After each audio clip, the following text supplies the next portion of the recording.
قابل احترام اور قابل صد احترام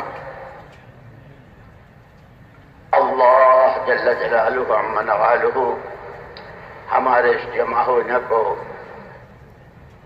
اس میں خالص دین کی نسبت اللہ سے قبول فرماوے اور اس کا جو مقصد جمع ہونے کا اصل مقصد تو جیسے لڑکے لڑکی کی شادی ہوتی ہے تو دونوں خاندان والے مہینوں دونوں کے حال چال لیتے ہیں، لڑکا کیسا ہے، لڑکی کیسی ہے، اس کی ننیال، اس کی ددیال، کیا کرتا ہے، کیسے ہیں، مہینوں سر جوڑ کر بیٹھتے ہیں۔ اس کے بعد پوری شادی کا خلاصہ، کیا لینا، ولیمہ کیسے کرنا، کیا لینا، کیا دینا اور کیا کیا ہوتا ہے، اس ساری شادی کا خلاصہ ان دونوں میاں بیوی کا گھر آباد ہو جائے، ان کی نسلیں چلے اور نسلوں میں ماں باپ کی آنکھوں کی ٹھنڈک اور دنیا آخرت کے اعتبار سے صلاح و فلاح والی زندگی والے وجود میں آئے، یہ ساری شادی کا خلاصہ ہے۔ ہمارا یہ اجتماع، اس کی یہ جو تاریخیں تھی مہینوں پہلے، اللہ جزائے خیر دے، اللہ جزائے خیر دے، ساتھیوں نے اپنی اپنی جگہوں پر، اپنے حلقوں میں، اپنی مسجدوں میں، اپنے شہروں میں، اپنی جگہوں پر خوب محنت کی، تشکیلیں بھی کی، اعمال بھی کیے، دعائیں بھی مانگی، روزے بھی رکھے اور اعتکاف بھی کیے۔ اس سب کے نتیجے میں یہ مجمع جمع ہوا ہے۔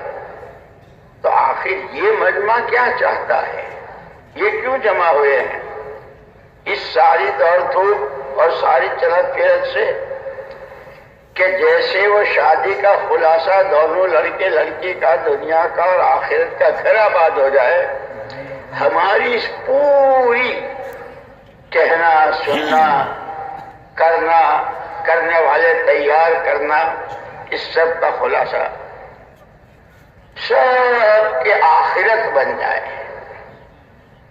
ہم سب اسی کے لیے جمع ہوئے، اس لیے کہ حضور اکرم صلی اللہ علیہ وسلم نے قسم کھا کے فرمایا، قسم کھاتا ہوں ذات کی جس کے قبضے قدرت میں میری جان ہے، مرنے کے بعد دو سے تیسری کوئی جگہ نہیں ہے، یا جنت یا جہنم۔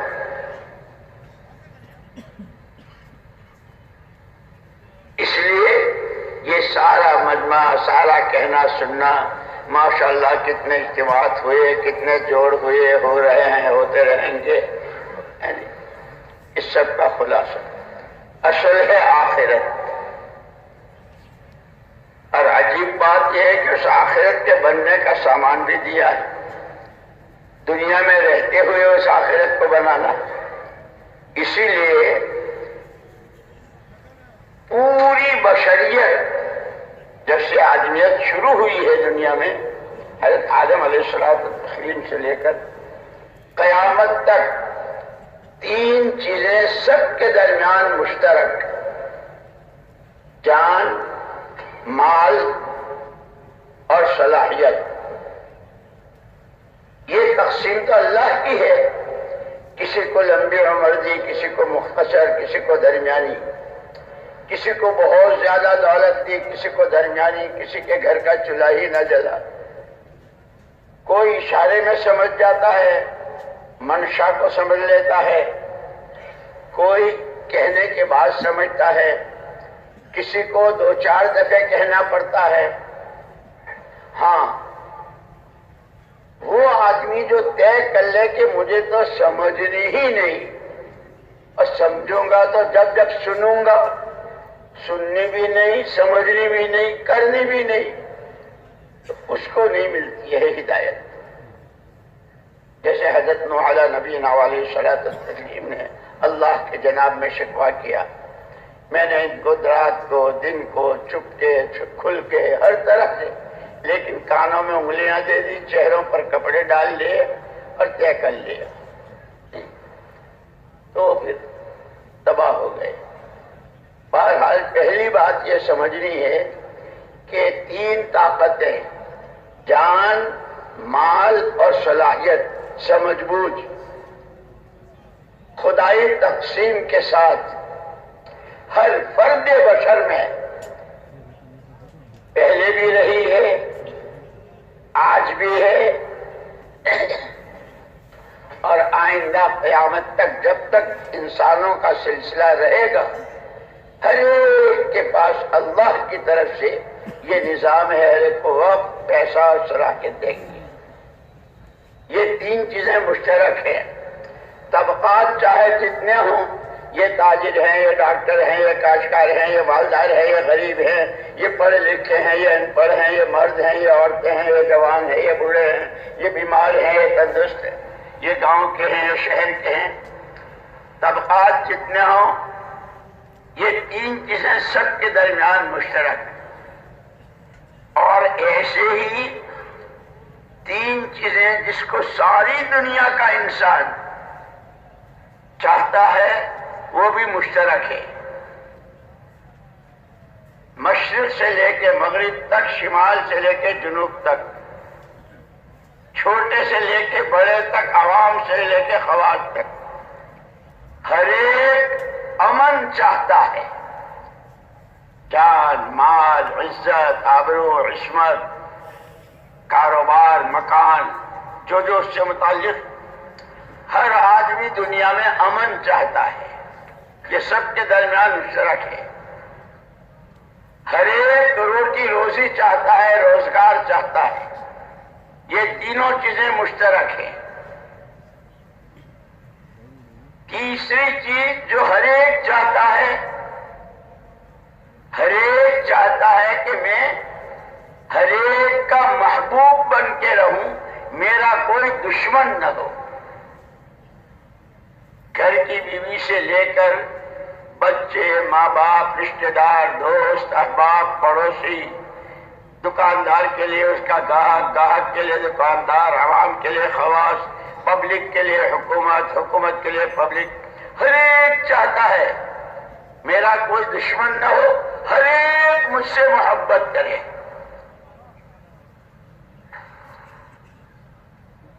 یہ تینوں چیزیں سب کے درمیان مشترک ہیں۔ واہ رے واہ، اللہ پاک، اللہ پاک، کیا کہنے آپ کے، کیا کہنے۔ ان تینوں چیزوں کے لیے، جان، مال اور صلاحیت پر اللہ نے انسانوں کو اختیار دیا ہے۔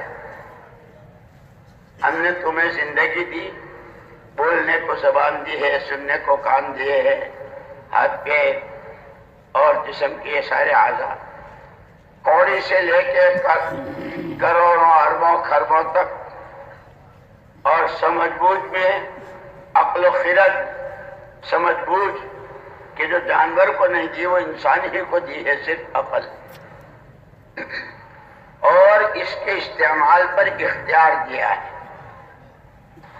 آج تک دنیا میں جہاں جہاں جس لائن سے امن آیا، برکتیں آئی، رحمتیں آئی، تائیدیں آئی، روزگار میں برکت ہوئی، آپس میں محبتیں ہوئی، دنیا جنت نشان بنی، تاریخ اٹھا کر دیکھ لو اور سیرت کا مطالعہ کرو، جب بھی یہ تینوں چیزیں اپنے صحیح رخ پر استعمال ہوئی ہیں، جان، مال اور صلاحیت، دنیا میں جب کبھی فساد، بگاڑ، جنگیں، لڑائیاں اور بڑے بڑے حالات، اگر آپ اس کا تجزیہ کریں گے، خلاصہ نکالیں گے کہ بدامنی ایسی کہ آدمی اپنے گھر میں امن سے نہیں رہ سکتا، روزگار کہاں، محبتیں، بیٹے باپ سے، باپ بیٹوں سے، بھائی بھائی سے، بیوی شوہر سے، ایک دوسرے کے دشمن، اور ہوتے ہوتے کہ آدمی خود اپنی جان کا دشمن بن کر خود ہی ہلاک ہو رہا ہے۔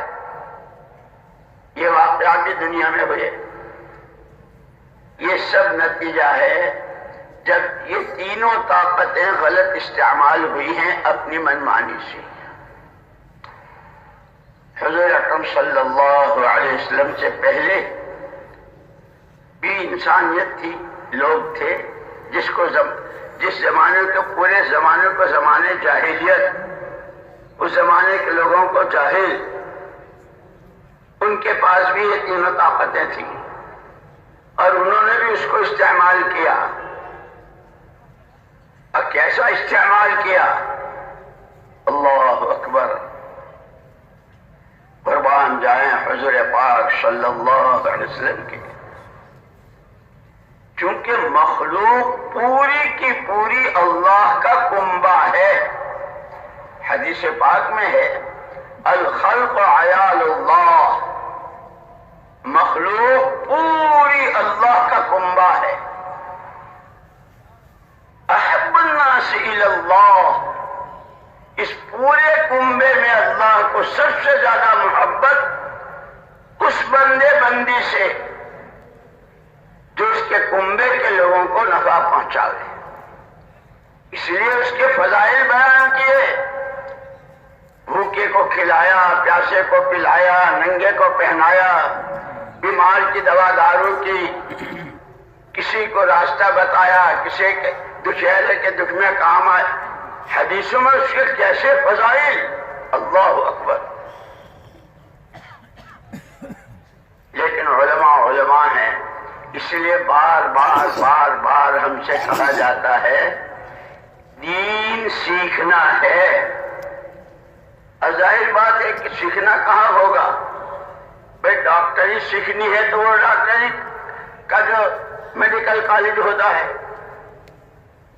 کاشتکاری کے لیے ایگریکلچر، انجینئرنگ کے لیے اس کا کالج، ہر چیز اپنی جگہ سے کی جاتی ہے۔ دینداروں سے سیکھا جائے گا جن کے پاس دین ہے، جن کے پاس دین کا علم ہے، جو کیسے اللہ اکبر ایسے جزیات بیان کیے ہیں علماء نے کہ آدمی حیران رہ جائے۔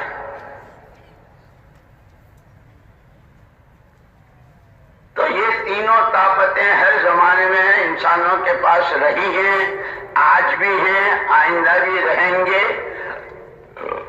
اور اسی کے صحیح اور غلط استعمال پر یا دنیا جنت نشان یا جہنم قضا۔ یہ تینوں طاقتیں گھر میں مرد و عورت کے پاس بھی ہے۔ اس کا صحیح استعمال، گھر بہت چھوٹا ہے، کرائے کا مکان ہے، جھگی ہے، سردی گرمی کے کپڑے نہیں ہیں، لیکن دونوں میں محبت ہے، برکت ہے، امن ہے، عافیت ہے۔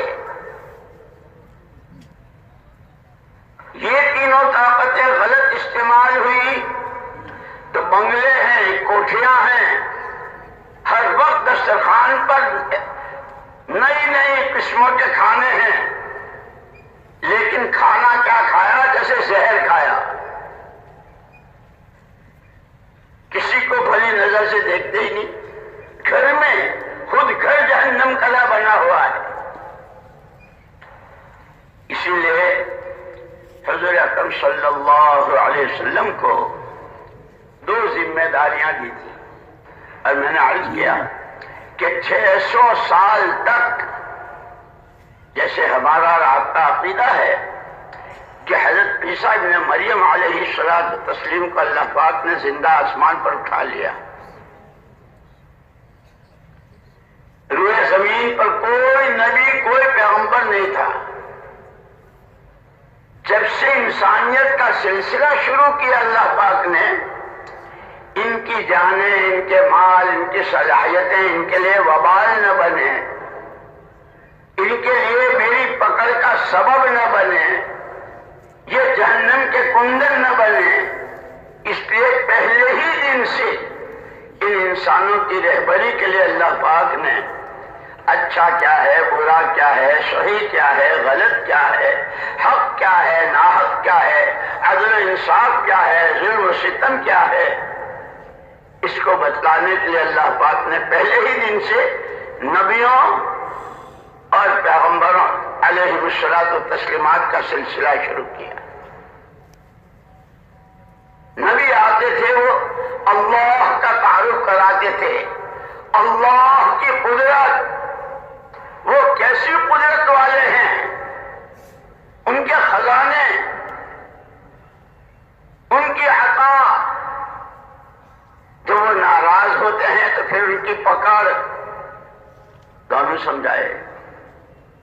اس لیے ہم کہتے ہیں قرآن جو نازل ہوا تو شروع میں قرآن میں فضائل کی لائن کا قرآن اترا ہے، مسائل کی لائن کا قرآن تو مدینہ پاک کی زندگی میں آیا ہے، حلال حرام جائز ناجائز یہ سارے مسئلے مسائل، اور پھر وہ عرفات کے میدان تک رہا۔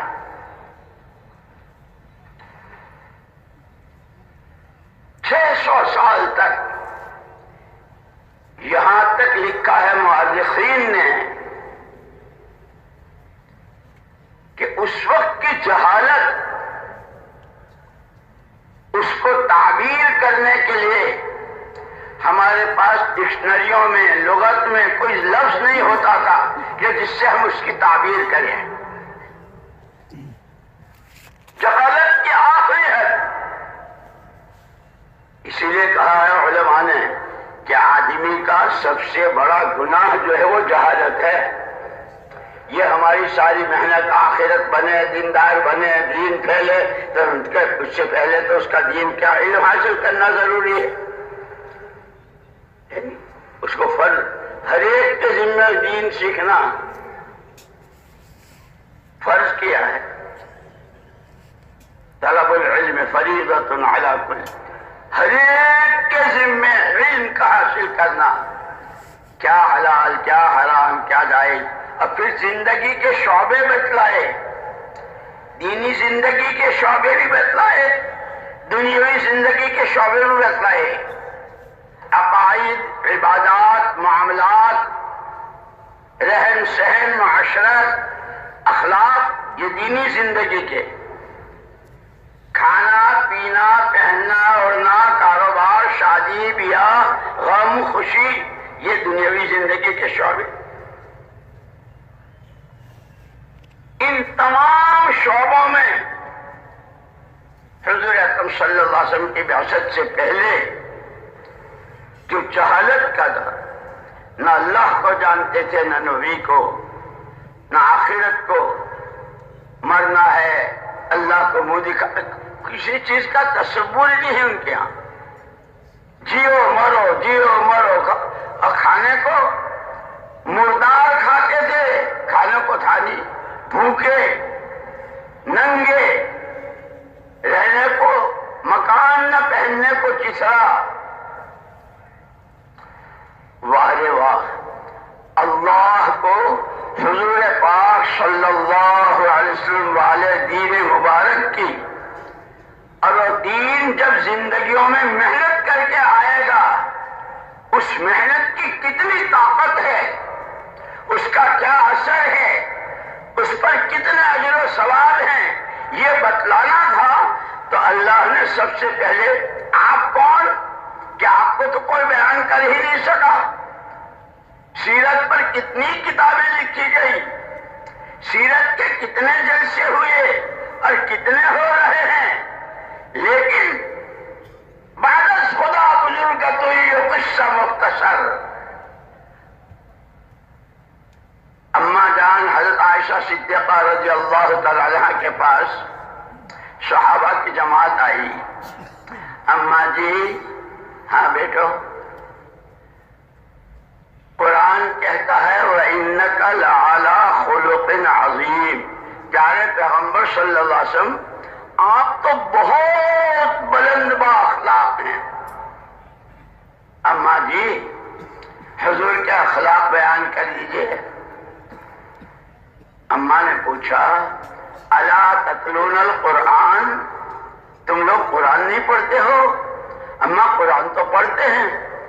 ایک ہی جملے میں جواب دیا خلقہ القرآن، جو کچھ صفحات قرآن میں وہ سارا لمحات حیات میں، زندگی کا کوئی لمحہ حضور اکرم صلی اللہ علیہ وسلم کا قرآن سے ہٹا ہوا نہیں ہے۔ اتنے میں سمجھا دیا۔ ایک یہودی عالم آیا حضرت عمر رضی اللہ تعالیٰ کے پاس، قرآن محمد الرسول اللہ صلی اللہ علیہ وسلم کے بارے میں کہتا ہے وَإِنَّكَ لَعَلَىٰ خُلُقٍ، تو خلق عظیم کیا ہیں؟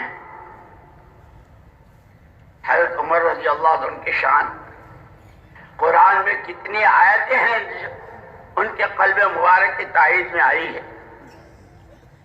حضور نے یہاں تک فرمایا کہ شیطان جس راستے سے جائے گا، حضرت عمر جس راستے سے جائیں گے شیطان نہیں جا سکتا۔ اور اخیر میں تو آپ کا مرتبہ اتنا بڑا،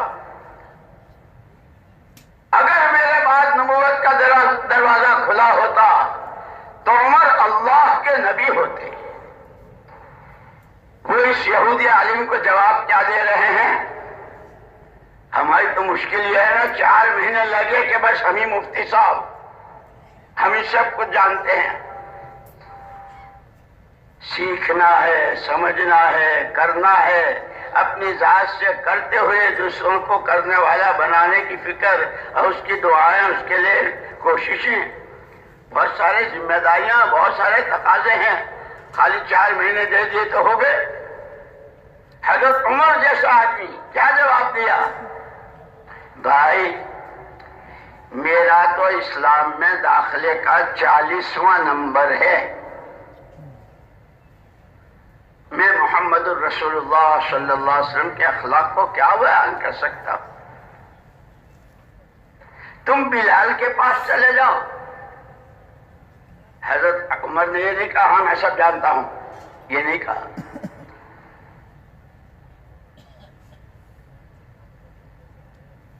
جبکہ سارا مدینہ گواہی دے رہا ہے، جب ایک موقع آیا تھا اور دعا مانگی تھی اور آسمان سے بارشیں ہوئی تھی اور بادلوں میں سے آواز آئی تھی عطاک الغوث ابا حفص، اس سے پہلے جو خواب دیکھا تھا اس کی تعبیر میں کے لیے مسجد نبوی میں سب کو جمع کیا تھا، اور اس وقت حضرت عمر نے پوچھا تھا یہ بتاؤ اتنے دنوں سے تم مجھے دیکھ رہے ہو، میں تمہارے درمیان ہوں، میری کون سی چیز حضور پاک صلی اللہ علیہ وسلم والی زندگی سے ہٹی ہوئی ہے؟ سب نے ایک زبان ہو کے کہا تھا امیر المومنین ہم نے تو آپ کا اندھیرا اجالا دن رات سب دیکھا، آپ تو 100% حضور کے رنگ میں رنگے ہوئے۔ میں تو پوچھا تھا کہ پھر اس خواب کی کیا تعبیر ہے؟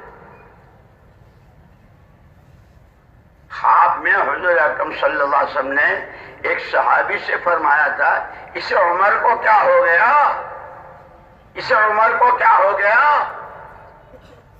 اسی پر سارا مدینہ امنڈ کر آیا تھا، اور اس پر مولانا شیخ صاحب رحمۃ اللہ علیہ فرماتے تھے امت کو تو حضور نے مسجد والا ہی بنایا تھا، سورج میں چلا لگا تو مسجد، چاند میں لگا تو مسجد، بارشیں رک گئی تو مسجد، ہوائیں تیز چلی تو مسجد، اپنی کوئی ضرورت گھر کا چولہا بجھا تو مسجد۔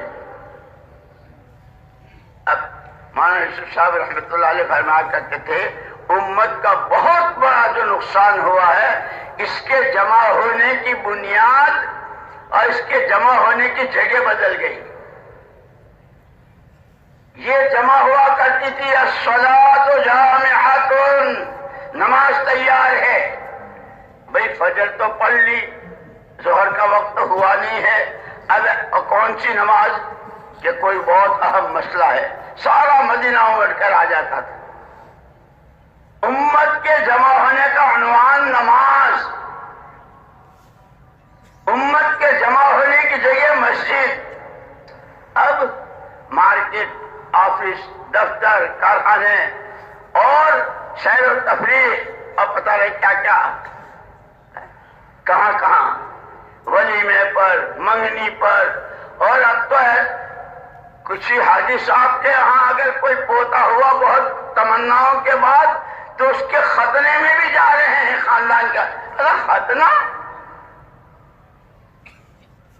یوں کہہ رہے ہیں کہ جب آدمی اپنی صلاحیت کو صحیح استعمال نہیں کرتا ہے تو نہ جانے کہاں کہاں استعمال کرتا ہے اور کیا کیا ہوتا ہے۔ خیر حضرت عمر رضی اللہ عنہ فرمایا بلال کے پاس چلے جاؤ۔ وہ پہلے دن سے، اور انہوں نے حضور کی محبت میں اور حضور کی اطاعت میں جتنی مار کھائی ہے اور جو کچھ ہوا ہے وہ بتائیں گے۔ حضرت بلال کے پاس آئے، وہ یہودی عالم، آپ بتائیے حضرت بلال رضی اللہ عنہ تواضع کیسی تھی ہر ایک میں، یہ نہیں کہ بس چلہ کیا دیا اور 4 مہینے اور 7 مہینے کے بعد تو سیدھے منہ بات ہی نہیں کرتے ہیں، میں جانتا ہوں۔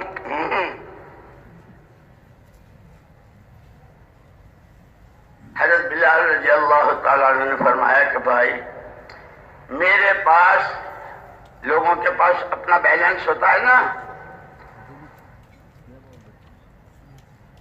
اپنی پونجی، اپنا اثاثہ، میرے پاس لے دے کے ایک ہی چیز ہے، حضور پاک صلی اللہ علیہ وسلم کی محبت۔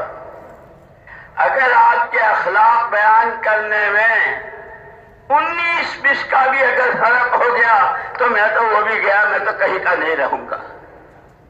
کتنی مار کھائی ہے، کیسے ریت پر گھسیٹے گئے ہیں، کیسی سینے پر کیسی چٹان رکھی گئی ہے، رات کو کیسے کوڑے، صبح کو کیسے کانٹے اور سوئیاں۔ اس سب کے بعد اپنے مجاہدوں کو مجاہدہ نہیں سمجھا، اپنے کیے کو بھول گئے۔ خیال آیا فاطمہ کے پاس چلے جاؤ، وہ صاحبزادی ہیں، اگر وہ کوئی کمی بیشی ہوگی تو باپ بیٹی کا معاملہ ہے، نمٹ جائے گا۔ وہ یہودی عالم آئے حضرت فاطمہ رضی اللہ تعالیٰ عنہ کے پاس، آپ بیان کر دیجئے والا وَإِنَّكَ لَعَلَىٰ خُلُقٍ عَظِيمٍ۔ حضرت فاطمہ رضی اللہ تعالیٰ عنہ نے فرمایا میں تو بہت بعد میں پیدا ہوئی، میں حضور کو کیا بیان کروں گی۔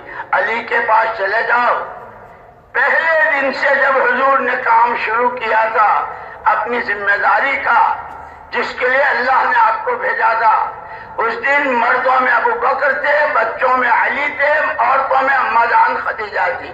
علی کے پاس چلے جاؤ۔ وہ یہودی عالم آئے حضرت علی رضی اللہ عنہ کے پاس، اجی آپ بیان کر دیجئے۔ حضرت علی کے کیا کہنے، باب مدینۃ العلم، وہ مدینہ جو علم کا گہوارہ، جہاں مشکات نبوت، کتنے وفود اور کتنے محدثین اور کتنے کہاں اور کہاں، وہ صحابہ اور تابعین، تبع تابعین اور محدثین اور فقہا سب نے وہیں سے لیا، اس کا دروازہ علی۔ تو حضرت علی رضی اللہ تعالیٰ نے فرمایا کہ پہلے یہ بتلاؤ اللہ نے جتنی مخلوقات پیدا کی ہیں، آسمانوں میں، زمینوں میں، سمندروں میں، پہاڑوں میں، وہ ساری مخلوق تم نے گن لی؟ جی اور جی کیا میں یوں کہہ رہا ہوں، ساری مخلوقات گن لی کہ یہ کسی کے بس کا ہے؟ فرمایا حضرت علی بن ابی طالب رضی اللہ تعالیٰ عنہ وارضاہ نے کہ اگر یہ کسی کے بس کا نہیں تو محمد رسول اللہ صلی اللہ علیہ وسلم کے اخلاق بیان کرنا بھی کسی کے بس کا نہیں۔ جاؤ بھر جاؤ۔ اللہ نے ہمیں اس سراپا نور، سراپا اخلاق، سراپا رحمت نبی کی امت میں بنایا ہے۔ اس لیے رات حضرت نے فرمایا تھا نا، نعمتیں، احسانات، اور حضور کی بعثت کو تو اللہ نے احسان کہہ کے کہا، اور پھر مخصوص کیا ایمان والوں کو، لقد من اللہ علی المؤمنین، بہت بڑا احسان کیا، کہے سے، بنگلوں سے، حکومتوں سے، دولتوں سے، فرنیچروں سے، اذ بعث فیہم رسولا، انہی میں سے ایک رسول برحق کو بھیجا کہ محمد الرسول اللہ صلی اللہ علیہ وسلم کو بھیجا، اور احسان کیا ایمان والوں پر کہ آپ نے جو تعلیم کی، آپ نے جو تربیت فرمائی، آپ نے جو سامان دیا، کیا غریب ہو، کیا امیر ہو، کیا تاجر ہو، کیا ڈاکٹر ہو، کیا وکیل ہو، کیا حاکم ہو، کیا صدر ہو، کیا پولیس، ہر ایک کے لیے عرض میں نے کیا کہ یہ تین طاقتیں، جان، مال اور صلاحیت، ہر زمانے میں تمام انسانوں کے درمیان مشترک رہی ہے، کمی بیشی یہ اللہ کی تقسیم، اس کی تقسیم میں کوئی دخل نہیں دے سکتا، اس پر اختیار، ان تینوں طاقتوں کو صحیح استعمال کرو یا غلط، اس کے نتائج بتلا دیے۔ تمہاری زبان کا ایک بول، ہم نے تمہیں جان دی ہے، ہم نے تمہیں منہ میں زبان دی ہے، لا الہ الا اللہ محمد الرسول اللہ، جنگل بیابان میں، اوپر آسمان، نیچے زمین، چاروں طرف پہاڑ اور ریگستان، اگر کوئی بندے خدا اس کلمے کو پڑھتا ہے تو اس کلمے کے الفاظ، اس کی طاقت اتنی ہے کہ آسمانوں کو چیرتا ہوا عرش الہی کے سامنے جو نورانی ستون ہے اسے حرکت میں لاتا ہے۔ خود اللہ اس سے کہتے ہیں تھم جا، رک جا۔ کیسے رکوں؟ وہ کلمہ پڑھنے والے کی بھی بخشش نہیں ہوئی، اللہ کہتے ہیں میں نے اس کی بخشش کر دی۔ یہ تو اس کے الفاظ کی طاقت ہے، اس کلمے والی زندگی۔ اسی لیے قربان جائیں کالی کملی والے کے، قربان جائیں کالی کملی والے کے۔ پہلے ہی دن ایھا الناس قولوا لا الہ الا اللہ تفلحوا،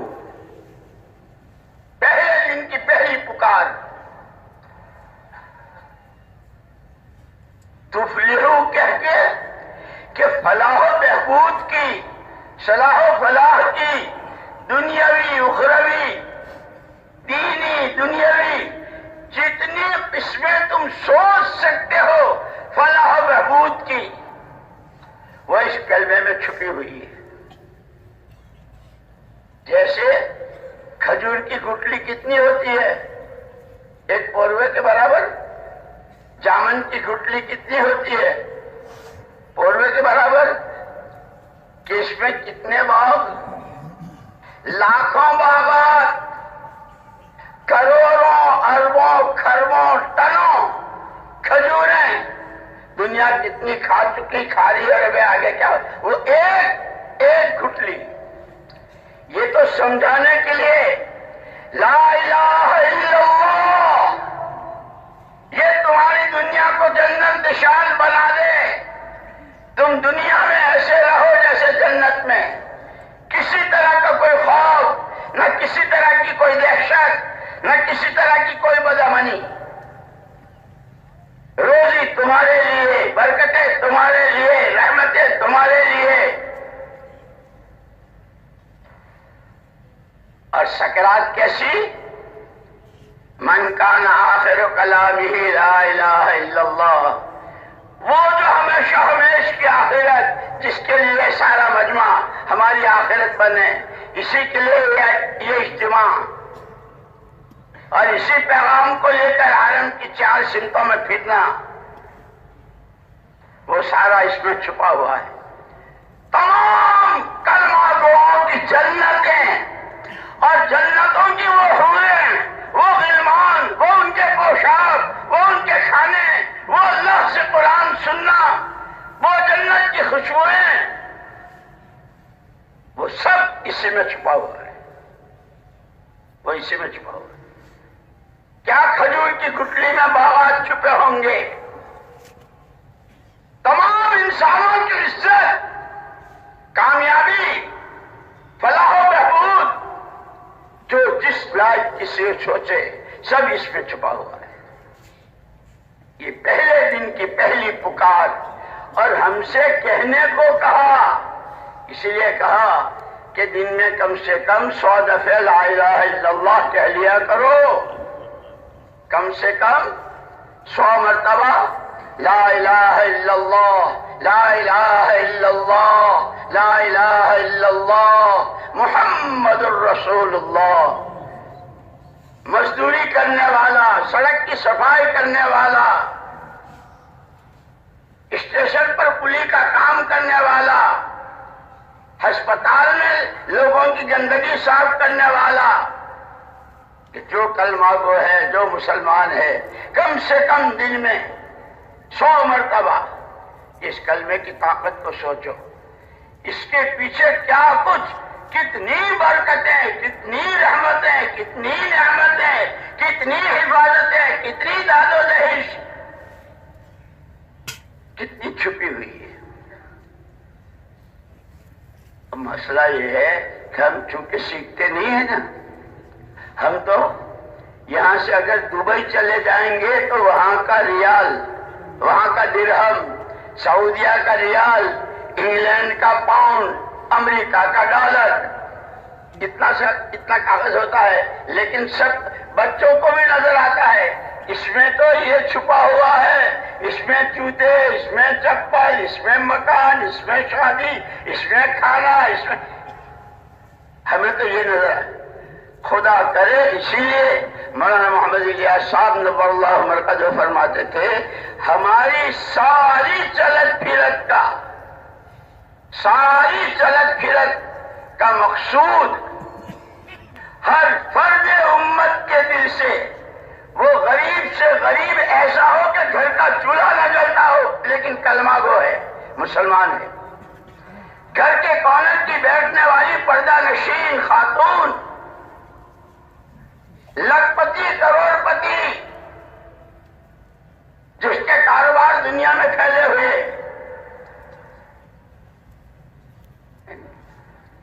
کہ سب کے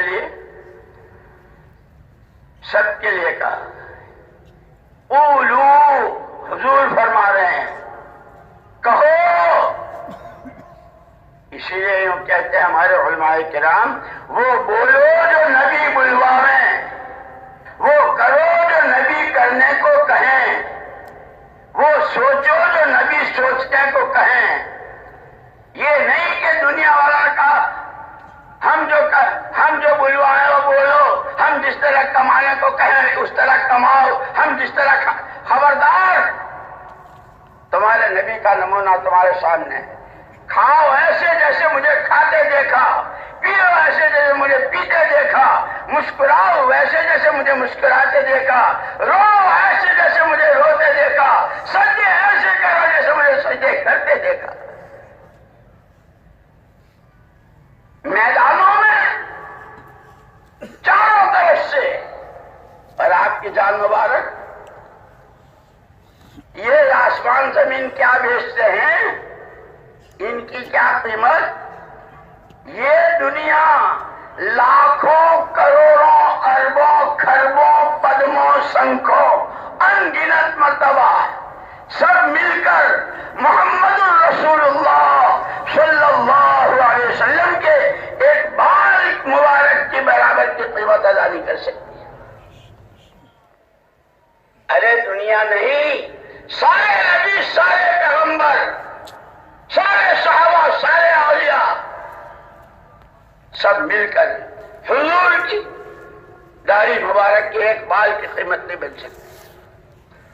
اس جان پر آپ نے کیا جھیلی،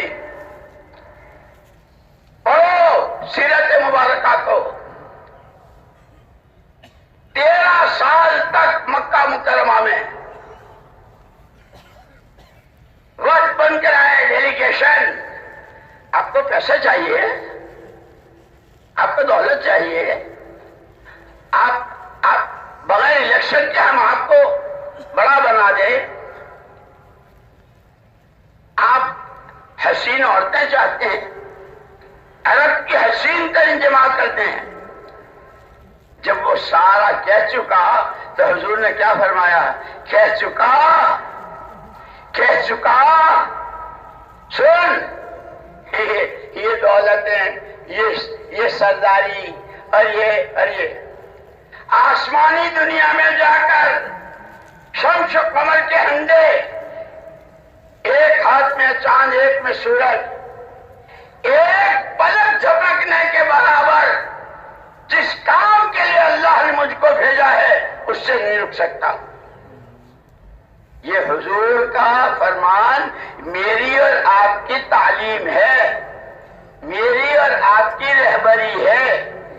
دعوت کی عظمت، دعوت کی اہمیت، دعوت کی ضرورت، دعوت کا نفع، اور اگر امت میں دعوت نہ رہی تو اس کا نقصان۔ خالی آنے جانے کا نام تبلیغ نہیں ہے، سمجھنا ہے، سوچنا ہے، سیکھنا ہے، کرنا ہے، اور ہر امتی جو جہاں جس شعبے میں ہے وہ اپنی صلاحیتوں کے ساتھ، اپنی جان مال کے ساتھ اس محنت پر آ جائے۔ یہ تو اللہ ہمارے بڑوں کی قبروں کو نور سے منور فرمائے۔ پورے قرآن، حدیث، سیرت مبارکہ، مکی مدنی زندگی، تمام غزوات، صحابہ کے سرایا، ان کی جماعتیں، وہ روم گئے، فارس گئے، افریقہ گئے، اور کسرا کے یہاں گئے، قیصر کے یہاں گئے، یزدجرد مقدس کے یہاں گئے، اور دنیا میں کہاں گئے، اس سارے کا خلاصہ ہمارے بڑوں نے ہمیں یہ فضائل اعمال اور فضائل صدقات، ریاض الصالحین، اور اللہ قبر کو نور سے منور فرمائے۔ مولانا محمد یوسف صاحب رحمۃ اللہ علیہ کی 3 جلدوں کی حیات الصحابہ۔ اسی لیے کہتے ہیں خالی بیان سننے کے لیے اور بیانوں کے لیے مجمع اکٹھا اتنا نہیں ہے۔ مجھے یاد آیا حضرت مفتی زین العابدین صاحب رحمۃ اللہ علیہ کی بات سنا دوں۔ ایک مرتبہ اس لیے کہ حضرت مفتی صاحب رحمۃ اللہ علیہ کی تعلیم ہمارے یہاں گجرات میں جو ڈابیل کا مدرسہ ابھی بھی ہے، اللہ حفاظت فرمائے، حضرت شاہ انور کشمیری رحمۃ اللہ علیہ تھے وہاں، ان کے ہاں تعلیم ہوئی تھی۔ خیر وہاں سے فارغ ہوئے، پھر اس کے بعد امرتسر، اور پھر ایک مسجد کے خطیب اور امام، لیکن آتے جاتے تھے۔ ایک مرتبہ بنگلے والی مسجد میں آئے مولانا الیاس صاحب رحمۃ اللہ علیہ کی زندگی میں، تو ہم چونکہ ذہن یہی بنا تھا کہ بھئی اگر مسجد میں جا رہے ہو تو جہاں جو عمل ہو رہا عمل میں شریک ہو جاؤ، ادھر ادھر کی گپ بازی مت کرو۔ حضرت مفتی صاحب رحمۃ اللہ نے دیکھا کہ مسجد میں تعلیم کا حلقہ لگا ہوا ہے، جا کے شریک ہو گئے، وہی فضائل اعمال اور فضائل صدقات۔ تھوڑی دیر میں ایک آدمی آیا کہ آپ کو وہاں بلا رہے ہیں۔ وہاں گئے تو وہاں مولانا محمد یوسف صاحب رحمۃ اللہ علیہ، مولانا انعام الحسن صاحب رحمۃ اللہ علیہ، مولانا احتشام الحسن صاحب رحمۃ اللہ، اور یہ حضرات، ان کو حضرت مولانا الیاس صاحب رحمۃ اللہ علیہ نے فرمایا تھا جاؤ مسجد میں تعلیم کرو، اور تعلیم کے لیے مشکات شریف کے 8 باب جو ابواب منتخبہ کے نام سے مشہور ہے، اور وہ 8 باب بتائے اس کی تعلیم کرو۔ حضرت مفتی صاحب کو بھی وہاں بٹھایا، بیٹھ گئے۔ حضرت مفتی صاحب رحمۃ اللہ علیہ نے تعلیم کے بعد یہ فرمایا، جیسے ہم کہتے ہیں نا بھئی تعلیم میں بیٹھنا ہے اللہ رسول کی بات کا تاثر لینے کے لیے، اللہ کی بات کا تاثر، اللہ کے نبی کی بات کا تاثر۔ مفتی صاحب رحمۃ اللہ علیہ نے یوں فرمایا، میرا آج کی تعلیم کا تاثر، چونکہ 8 باب کی حدیثیں پڑھی تھی، کتاب الایمان کی بھی، اعتصام بالکتاب والسنہ بھی، اور فتن بھی، ساری 8 باب کی حدیثیں پڑھی تھی، جیسے ہماری فضائل نماز، فضائل ذکر، فضائل قرآن، فضائل تبلیغ ہے نہیں، حکایت صحابہ، یہ ساری. تو حضرت مفتی صاحب رحمۃ اللہ علیہ فرمایا کہ میری آج کی تعلیم کا تاثر کہ مجھے ان 8 بابوں کی حدیثوں سے میرے ہاتھ میں تھرمامیٹر دے دیا کہ تھرمامیٹر کی کسی سے رشتہ داری نہیں ہوتی. وہ ڈاکٹر کے ابا کا بھی بخار بتا دیتا ہے، ڈاکٹر کے بھی بتا دیتا ہے نہیں کہ یہ حدیثیں، یہ روایتیں، یہ واقعات، یہ فضائل ستات کے واقعات، وہ مالک بن دینار رحمت اللہ علیہ کا واقعہ اور شیخ عبد القادر جیلانی رحمت اللہ علیہ، سدری سبتی، فرید الدین عطار رحمہم اللہ، کہ یہ واقعات اور یہ حدیثیں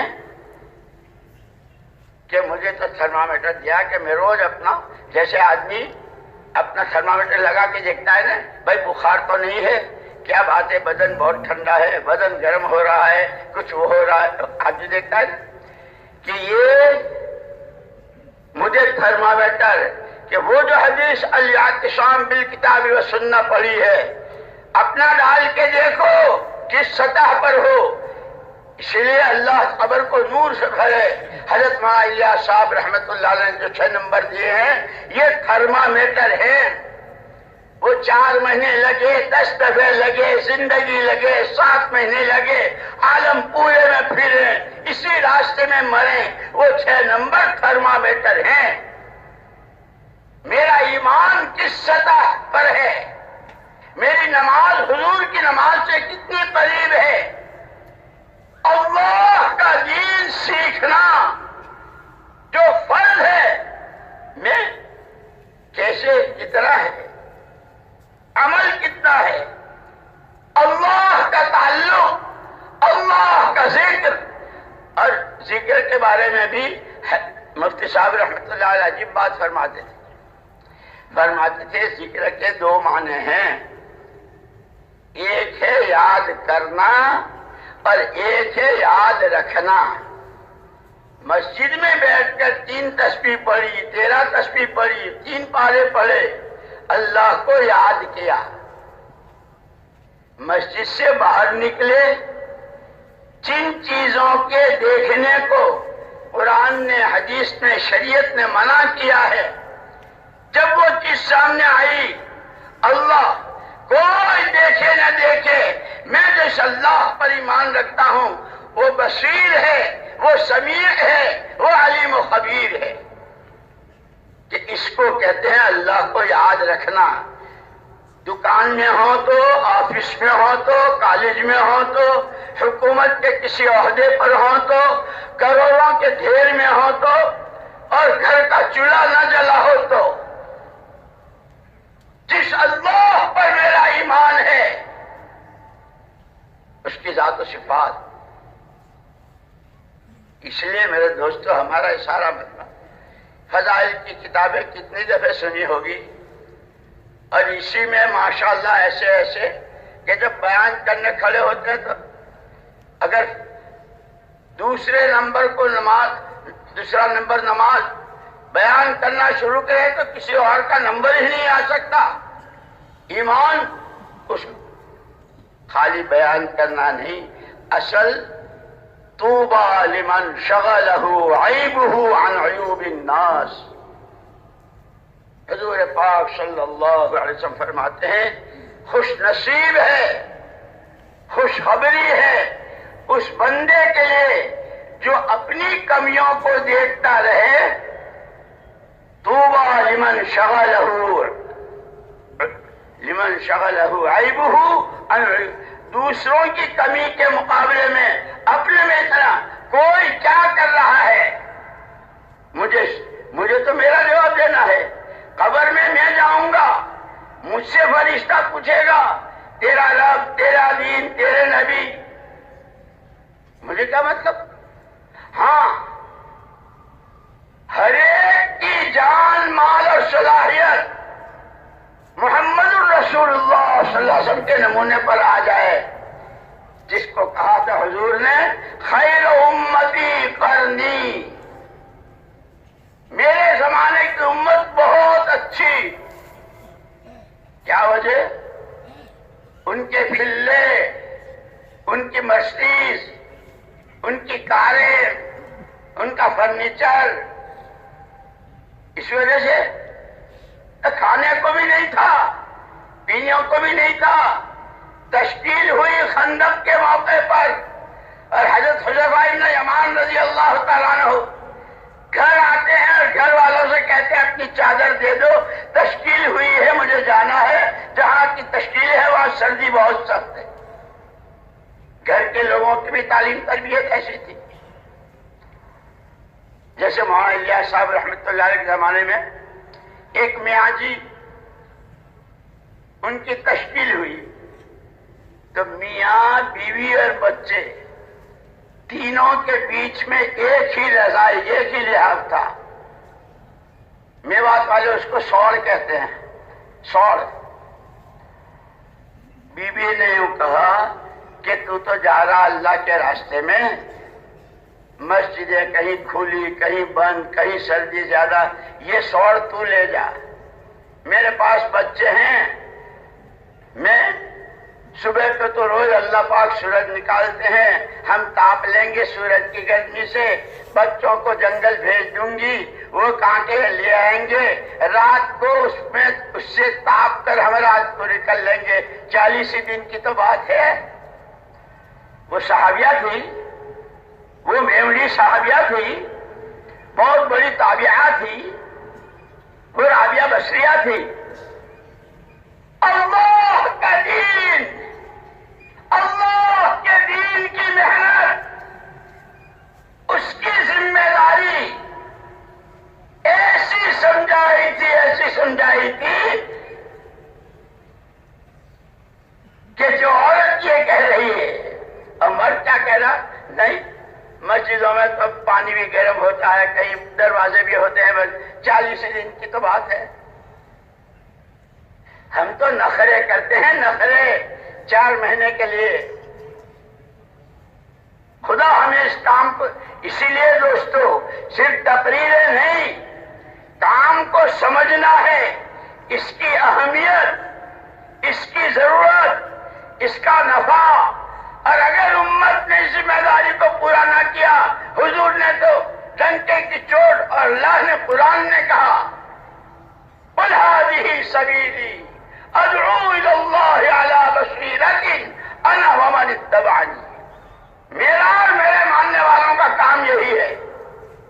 اللہ کے ہر بندے کی جان، مال و صلاحیت ایمان کی دعوت پر، یہ ہمارا کام ہے، یہ ہمارا راستہ ہے۔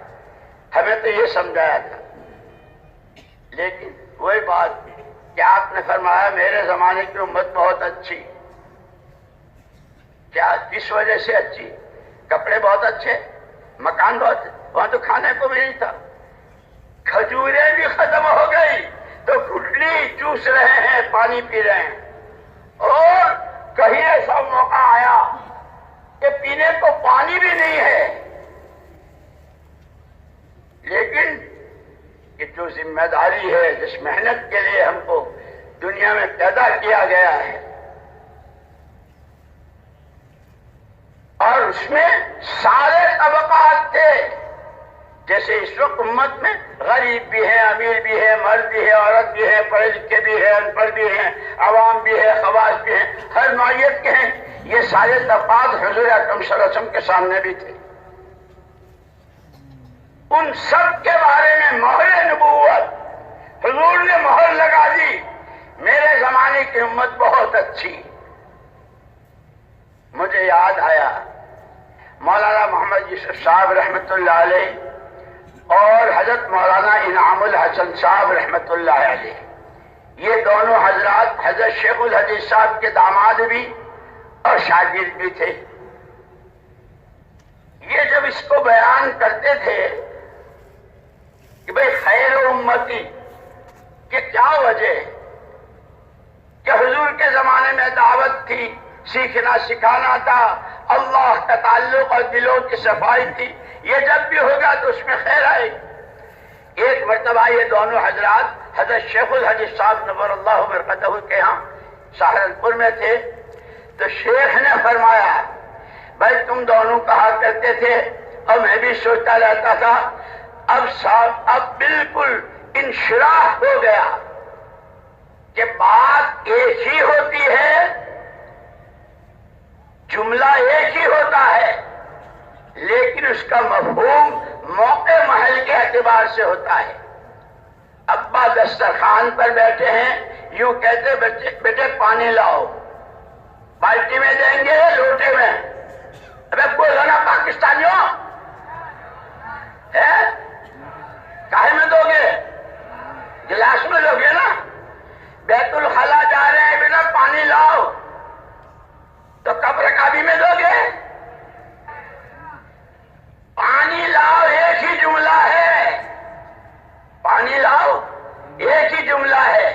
غسل خانے میں بالٹی، بیت الخلا میں لوٹا، دسترخوان پر گلاس.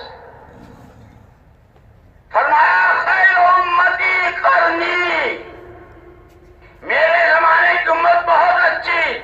کہ کیا وجہ کہ یہ اسباب یہ سامان تو وہاں تھے، وہاں تو کھانے کو بھی نہیں تھا، پہننے کو نہیں تھا، رہنے کو نہیں تھا. کہ پھر کہ تین بنیادیں، یتلو علیہم آیاتہ ویزکیہم ویعلمہم الکتاب والحکمہ. ایمان کی دعوت تھی، دین کا سیکھنا سکھانا تھا. اور استاد محترم خود اپنے طلبہ کے ساتھ جاتے تھے. استاد کون تھے؟ سب سے پہلا مدرسہ صفا کا، اور اس کے طلبہ ابو بکر، عمر، عثمان و علی، زید بن ثابت، سعد بن معاذ، عمرو بن عاص، یہ بڑے بڑے، عبد الرحمن بن عوف، یہ شاگرد تھے اس مدرسے کے. اور ان کے استاد محمد الرسول اللہ صلی اللہ علیہ وسلم. کہ آپ نے فرمایا مجھے سکھانے والا بنا کر، معلم بنا کر، مبلغ بنا کر بھیجا گیا ہے. استاد شاگرد، بدر میں بھی استاد شاگرد دونوں ساتھ ہیں، احد میں بھی ہیں، خندق میں بھی ہیں، اور تبوک میں بھی ہیں. اسی لیے یہ کہتے ہیں خالی سن لینا، بیان کر لینا، جلسے کر لینا نہیں. یہ تھرمامیٹر ہیں، ہم میں سے ہر ایک اپنا ٹیمپریچر دیکھے. اس محنت کے لیے جان و مال کی قربانی، اس کے لیے اپنے آپ کو تھکانا، اس راہ کی موت مانگنا. اللہم ارزقنی شہادتا فی سبیلک واجعل موتی فی بلد نبیک صلی اللہ علیہ وسلم.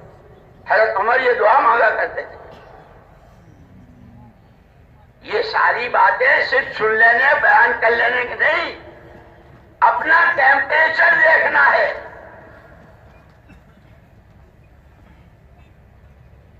اسی لیے حضور اکرم صلی اللہ علیہ وسلم کو جو ذمہ داریاں دی تھی، یا ایھا النبی انا ارسلناک شاہدا ومبشرا ونذیرا وداعیا الی اللہ باذنہ وسراجا منیرا.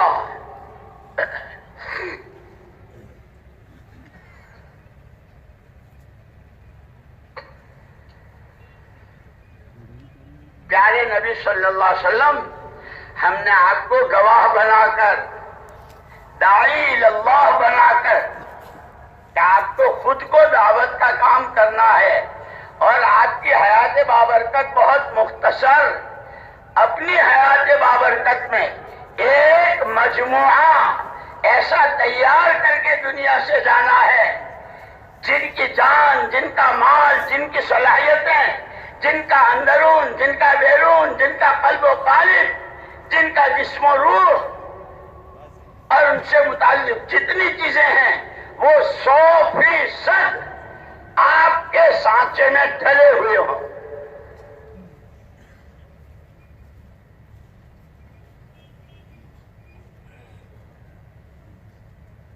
یہ آپ کی ذمہ داری ہے. آپ کو یہ کرنا ہے. اور اس لیے کہ قرآن نے بہت صاف صاف کہا وَإِنَّهُ لَذِكْرٌ لَكَ وَإِنَّهُ لَذِكْرٌ لَكَ وَلِقَوْمِكَ وَسَوْفَ تُسْأَلُونَ. پیارے نبی، یا آدم علیہ السلام سے لے کے عیسیٰ ابن مریم تک کتنے نبی، کتنے پیغمبر، کتنی قومیں، کتنی امتیں، کہاں کہاں کس نے کیا کیا، ان کے ساتھ ہمارا کیا معاملہ رہا، یہ سارا جو ہم بیان کر رہے ہیں پرانے واقعات ہیں نا سارے، یہ آپ کی اور آپ کے ماننے والوں کی یاد دہانی کے لیے ہے. اور قیامت میں سب سے پوچھا جائے گا تم نے قوم عاد کا واقعہ بھی پڑھا تھا، تم نے فرعون و قارون کو بھی پڑھا تھا، اور تم نے یزدجُ و مقوقس کو بھی پڑھا تھا، اور تم نے کسریٰ قیصر کے بھی، اور تم نے قوم ثمود کو بھی، اور قوم لوط کو بھی، اور کس کو تم نے کیا کیا؟ تمہاری ذمہ داری تھی نبی کی نیابت میں جواب دینا ہے. حضور اکرم صلی اللہ علیہ وسلم اپنی ذات سے دعوت دے رہے ہیں 13 سال مکہ مکرمہ کی زندگی میں. گھر کے لوگ مخالف.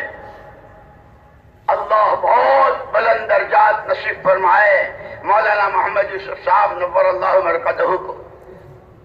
فرماتے تھے جب دعوت کو شروع کرو گے اور طے کرو گے کہ ہمیں دعوت کا کام کرنا ہے، دعوت میں چلنا ہے، دعوت کے تقاضوں پر لگنا ہے، تو مولانا یوسف صاحب رحمۃ اللہ علیہ فرماتے تھے اس دعوت پر 4 دور آتے ہیں. سب سے پہلے وجود دعوت، پھر وقفہ تربیت، پھر وقفہ نصرت، اور پھر اظہار قدرت. سب سے پہلے دعوت وجود میں آتی ہے. جب مولانا الیاس صاحب رحمۃ اللہ نے شروع کیا تو کون تھا؟ کسی کی سمجھ میں نہیں آ رہا تھا، بڑی مشکل سے. لیکن ایک حضرت مفتی کفایت اللہ صاحب نور اللہ مرقدہ ہند و پاک کے سب سے بڑے مفتی کہلاتے تھے.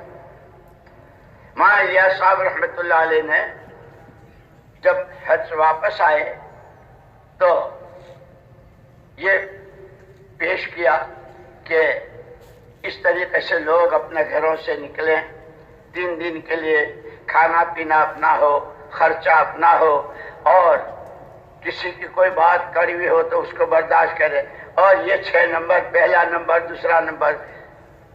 جب یہ حضرت مفتی صاحب رحمۃ اللہ علیہ کے پاس، کیونکہ وہ سب سے بڑے مفتی تھے ہند و پاک کے، اور حضرت کو یہ تھا کہ اگر اس اللہ والے کی تائید ہوئی. اسی لیے دوستو یاد رکھنا، جتنے چاہے 7 مہینے لگا لو، اور جتنے چاہے سالوں میں پھر لو، اور جتنے چاہے پرانے سے پرانے ہو جاؤ، علماء کرام سے مستغنی نہیں ہو سکتے. علماء کا دامن پکڑنا پڑے گا، ان سے پوچھنا پڑے گا، ایک ایک چیز، ایک ایک جزیہ معلوم کرنا پڑے گا. اور جب سچی طلب آتی ہے تو یا تو پہلے علماء طلبہ کو ڈھونڈنے جاتے تھے. اللہ کا شکر ہے اب طلبہ خود آ رہے ہیں، لوگ آ رہے ہیں، بڑی عمر کے بھی آ رہے ہیں، بچے بھی آ رہے ہیں. یہ اس محنت کی عجیب چلتا پھرتا مدرسہ جس کو کہتے تھے. تو اس وقت کسی کی سمجھ میں نہیں آتا. جب یہ سارا پڑھا تو حضرت مفتی صاحب رحمۃ اللہ علیہ نے فرمایا اسے کرے گا کون؟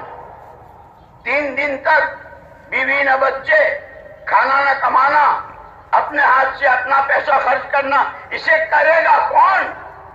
پہلا جواب یہ تھا جس کے ساتھ بھیجا تھا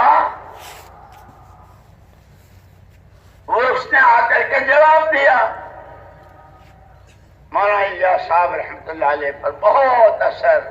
ایک اللہ والا ایسا عالم متبحر اس کی تائید کا تھا، وہ بھی یہی کہہ رہا ہے اے اللہ، اے اللہ، اے اللہ، اندر سے نکل رہی ہے. بہت مشکل سے ایک جماعت بنی، حضرت نے جیسے بنائی، اس جماعت کو بھیجا حضرت مفتی صاحب رحمۃ اللہ علیہ کے پاس، اور یوں کہا تھا دیکھو وہ بہت بڑے عالم ہیں، ادب کے ساتھ رہنا، اور تمہاری ملاقات پر پہلا جملہ جو ان کی زبان سے آوے وہ یاد رکھنا اور آ کے مجھے سنا دینا. جماعت گئی، دروازہ کھٹکھٹایا، حضرت مفتی صاحب گھر میں تھے. کون؟ مولانا محمد الیاس صاحب رحمۃ اللہ علیہ کی جماعت. بس اتنا سننا تھا. مولانا حضرت مفتی کفایت اللہ صاحب رحمۃ اللہ علیہ دروازہ کھولا اور بار بار یہی کہتے رہے، اب کوئی کیا کہے گا، اب کوئی کیا کہے گا، اب کوئی کیا کہے گا. وہ حضرت مفتی صاحب کی اپنی بات کا خود ہی جواب دے رہے تھے کہ میں نے تو یوں کہا تھا نا، کرے گا کون؟ یہ کرنے والے تیار ہو رہے ہیں. اسی لیے مولانا یوسف صاحب رحمۃ اللہ علیہ فرماتے تھے جب دعوت کے کام کو اپنا کام بناؤ گے، جس کا پہلا بول لا الہ الا اللہ، جس میں پوری بشریت کی دنیا آخرت کے تمام مسائل کا حل چھپا ہوا، جب اس کو طے کرو گے تو سب سے پہلے اس کے وجود میں آنے کا دور آئے گا. کوئی سننے والا نہیں. کوئی جیسے حضور پر گزرے 13 سال مولانا الیاس صاحب رحمۃ اللہ علیہ، لیکن کیسے ہو؟ مولانا الیاس صاحب رحمۃ اللہ علیہ کے والد صاحب تھے مولانا اسماعیل صاحب رحمۃ اللہ علیہ، اور مولانا الیاس صاحب رحمۃ اللہ علیہ حضرت شیخ الحدیث صاحب رحمۃ اللہ علیہ کے ہاں مفتی خلیل احمد صاحب رحمۃ اللہ علیہ کے یہاں تھے. وہاں وہ پڑھنا اور ذکر و اذکار اور تعلق مع اللہ اور وہ سارا ہو رہا تھا. 4 میواتی جا رہے تھے. یہ مولانا اسماعیل صاحب رحمۃ اللہ علیہ بہت بڑے بزرگ، اللہ کا تعلق. اسی لیے کہا نا دنیا ہتھیاروں سے ڈراتی ہے، اور ہم سے کیا کہا؟ الدعاء سلاح المؤمن، دعا مومن کا ہتھیار ہے. اچھی بات ہے، ابھی کہتا ہوں جیسے صحابہ کے بارے میں آتا ہے، ہمارے رات کے اندھیرے کے تیر نشان خطا نہیں کرتے جس نشان کے لیے. اسی لیے دعوت اور دعا.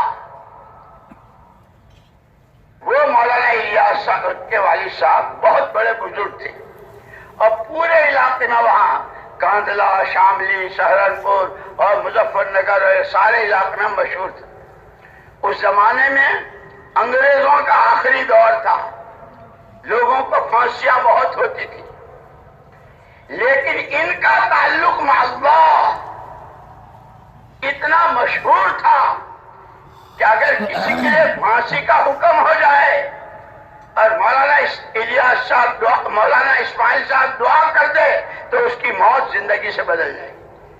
بہت مشہور تھے. ان کو ڈر ہوا کہ بھائی کئی لوگ مجھے پتہ نہیں کیا بنا دیں گے.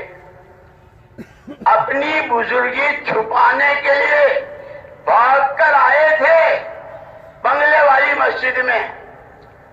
وہاں ایک مرد ایک عورت 2 عاشق معشوق تھے، اور وہ جیسی گزار رہے تھے. اللہ نے ان کو بھی پھر ہدایت دے دی، ان سے توبہ کروائی. کیا کیا ہوا بہت لمبی کہانی ہے. ایک دن مولانا اسماعیل صاحب رحمۃ اللہ نے سنا کہ بھائی میں آ تو گیا، کہیں شیطان نے مجھے چکما تو نہیں دیا. اس لیے یاد رکھنا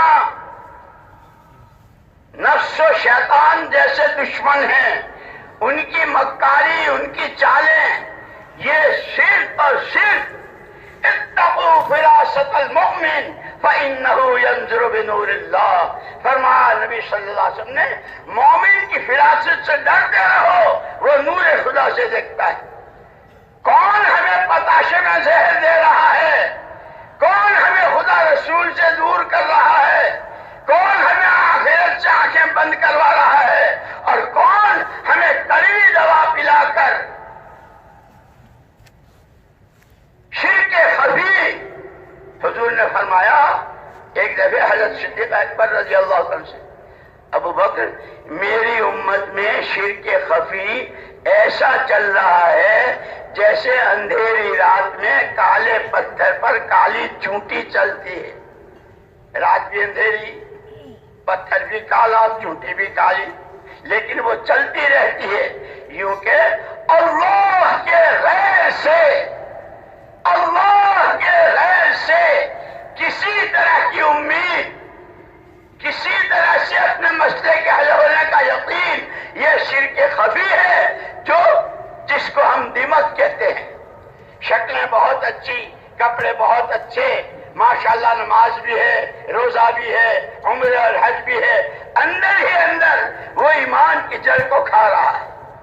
اسی لیے لا الہ میں کہا اللہ کا غیر جس شکل میں ہو. امام یوسف صاحب رحمۃ اللہ علیہ فرماتے تھے تیری دکان سے کچھ نہیں ہوتا، تیرے پیسے سے کچھ نہیں ہوتا. یہ کہنا بہت آسان، لیکن اپنا انکار میں یوں کر دوں گا، میرے پیسے، میری دکان، کہ اس کی مشق کرو نماز میں. تو کیا ہے کہ وہ دیکھ جس مٹی سے بنا ہے تو وہاں جائے گا. یہ تیری حیثیت ہے. کوئی کچھ نہیں، میں بھی کچھ نہیں، کرنے والی ذات اللہ. یہ یقین. اسی لیے ان کے شرک جلی تو پیسوں کو کوئی سیدھا نہیں کرتا، دکان کو کوئی سیدھا نہیں کرتا، عہدے کو، حکومت کو اور سرپنچی کو، جو بھی عہدے ہوتے اس کو کوئی سیدھا نہیں کرتا. لیکن میرے سے میں یہ وہ شرک خفی ہے جو دماغ بڑے قیمتی پوشاکوں کو، کیسے کمل، کیسی شالیں، کیسے جو سوٹ کھا جاتی. کیونکہ ایسے ہی یہ شرک خفی اندر سے کھوکھلا. نماز ہے لیکن نماز کھوکھلی ہے.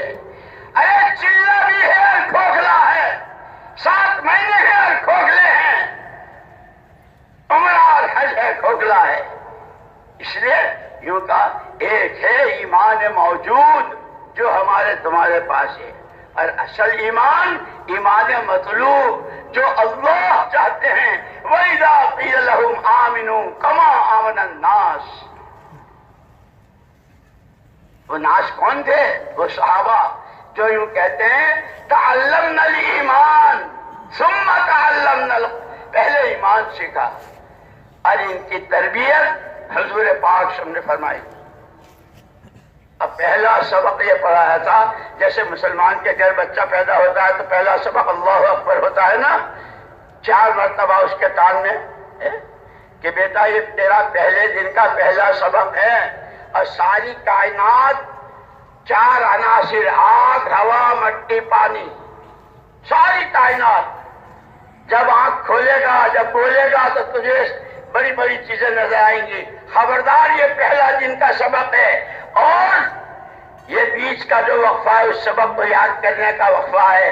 جب مرے گا تو اسی کے ساتھ تجھے اتاریں گے گھر. ایسے ہی صحابہ کہ ایسا ایمان سیکھا. ایک مرتبہ حضرت ابو درداء رضی اللہ تعالی عنہ مسجد میں بیٹھے ہوئے تھے. ایک صحابی آئے، میرے حق کے جیسے نہیں، صحابی. ابو درداء تمہارے مکان کو آگ لگ گئی. نہیں، میرے مکان کو نہیں لگی، یہ مسجد میں ہے، وہ محلے سے آ رہے ہیں. دوسرے آیا، آگ لگ گئی. نہیں لگی.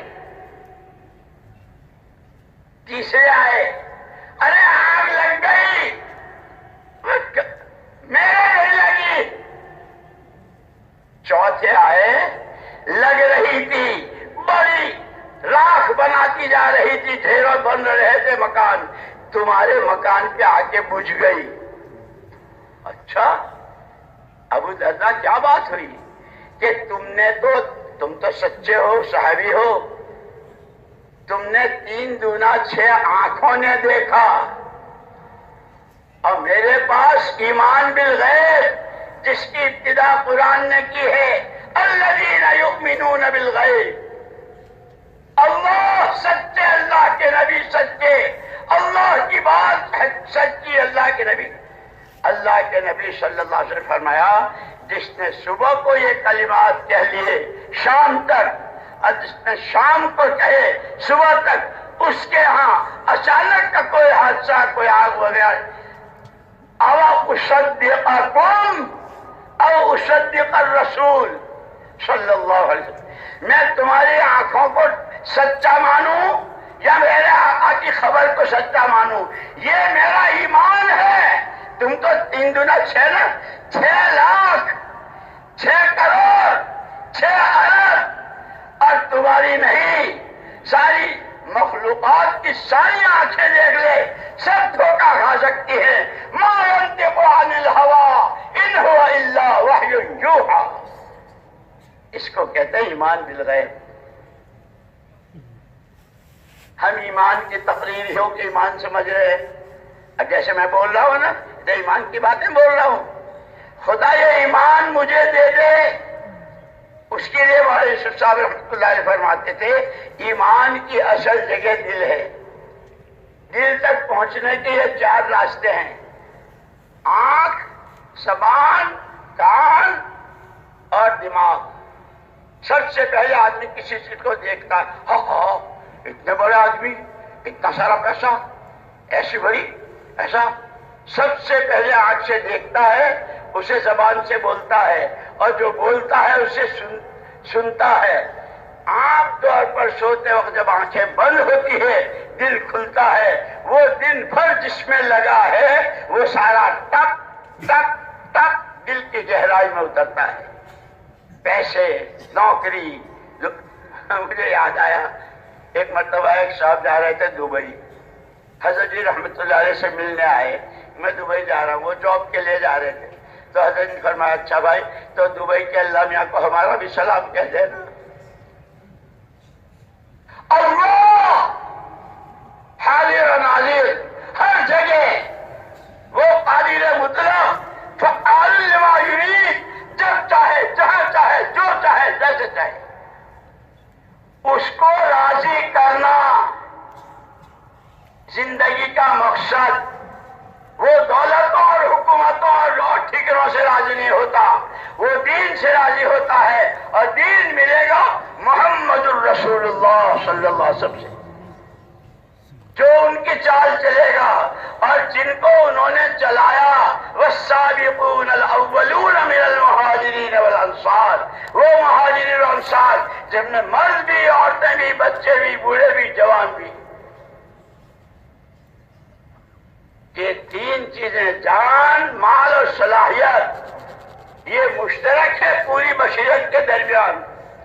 ان کے صحیح اور غلط استعمال پر سب سے پہلے آدمی کی اپنی زندگی متاثر ہوتی ہے، آدمی گندا ہوتا ہے، آدمی بگڑتا ہے، اس کا ایمان، اس کی نمازیں جاتی ہے، وہ روزے نہیں رکھتا، وہ جھوٹ بولتا ہے، وہ سودی کاروبار کرتا ہے، وہ کسی کا حق مارتا ہے، وہ کسی پر ظلم کیوں؟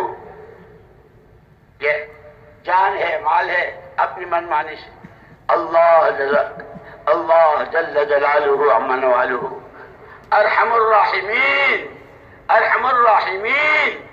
اس لیے مولانا الیاس صاحب رحمۃ اللہ علیہ ایک عجیب دعا مانگا کرتے تھے، اللہم اصنع بنا ما انت اہلہ ولا تصنع بنا ما نحن اہلہ انت اہل الجود والکرم۔ اے اللہ تو ہمارے ساتھ معاملہ ایسا کر جیسا تو ہے، ہمارے ساتھ معاملہ ایسا نہ کر جیسے ہم ہیں، ہم تو بالوں کی جڑوں سے لے کے اندر باہر ظاہر باطن جسم روح گندے گندے ہیں۔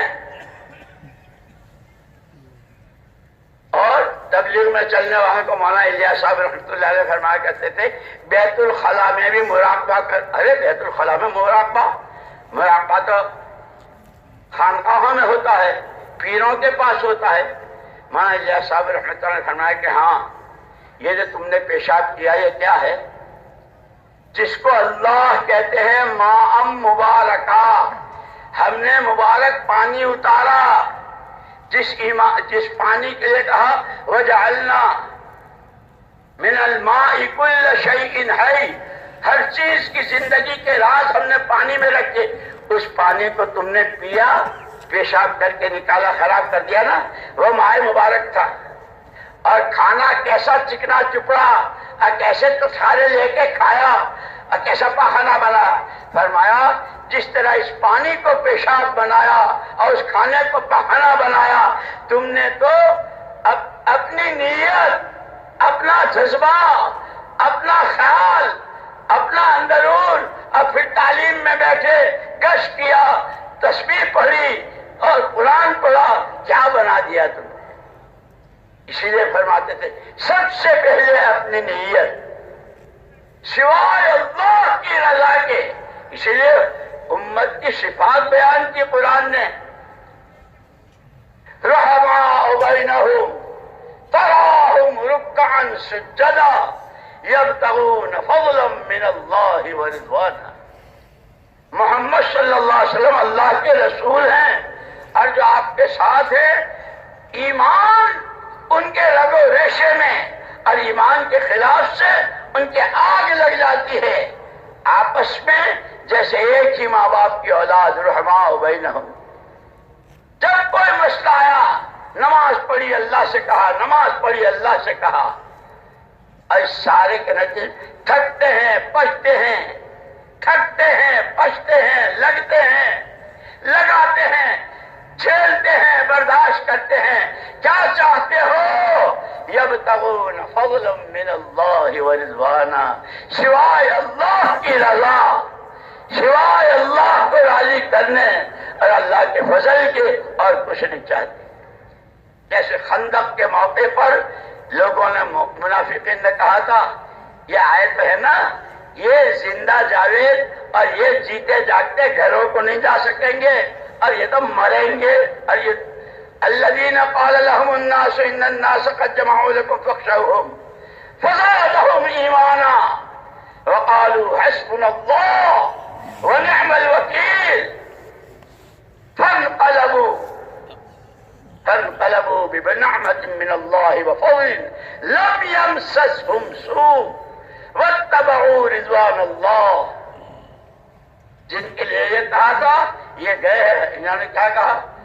ان سے کہا ابے لوگوں سے ڈرو، وہ تمہارا یوں کریں گے، اللہ نعم المولا ولا حول ولا قوت الا باللہ، اسی کے قبضے میں، ایسے کہ ذرا برابر کوئی تکلیف چھوئی تک نہیں، اور اللہ کی رضا جو سب سے اونچی دولت ہے اس کے ساتھ واپس گئے۔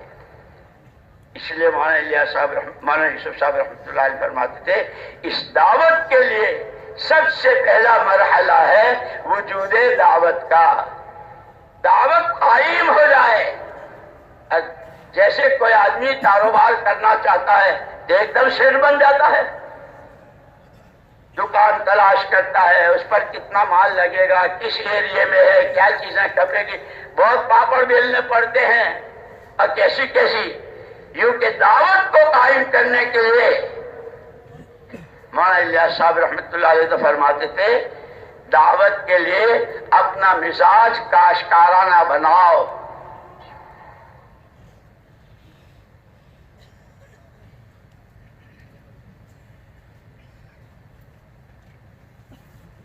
کہ کاشتکار کا کیا مزاج ہوتا ہے؟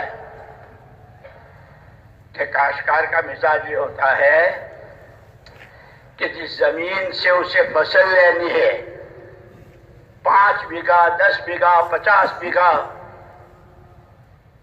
اسے اس کو فصل لینی، سب سے پہلے اس زمین کی صفائی کرتا ہے، خضرا جتنی گھاس ہے، کانٹے جھاڑیاں جو ہے، اس سب کو جڑوں سمیت اکھیڑ کے پھینکتا ہے، پہلے زمین صاف کرتا ہے۔ کیونکہ دعوت کے وجود کے لیے کام کرنے والے سب سے پہلے اپنے دلوں کی زمین سے اللہ کے ہر غیر کو جس شکل میں ہو جڑ سمیت اکھیڑ کے پھینک دے. لا الہ لا الہ. زمینیں دلوں کی صاف ہو جائے. پھر جب زمینیں تیار ہو جاتی ہے، کاشتکار کا بویائی کا زمانہ، اس کا ہاتھ خالی ہوتا ہے. پچھلے سال کا تو سب کھا گیا، اب بیج لانا ہے. بیج بہت مہنگا، کوشش کرتا ہے اچھے سے اچھا بیج لاوے. اگر بیج لاتا ہے تو جس نے کھیتی نہ دیکھی ہو وہ تو اس کو احمق کہتا ہے. دیکھا یہ بیوقوف، اتنے اچھے چاول، اتنے اچھے گیہوں، ارے پوریا بناتا، لڈو بناتا، چپاتیاں بناتا، بچوں کو حلوہ بنا کے یہ مٹی میں ڈال رہا ہے.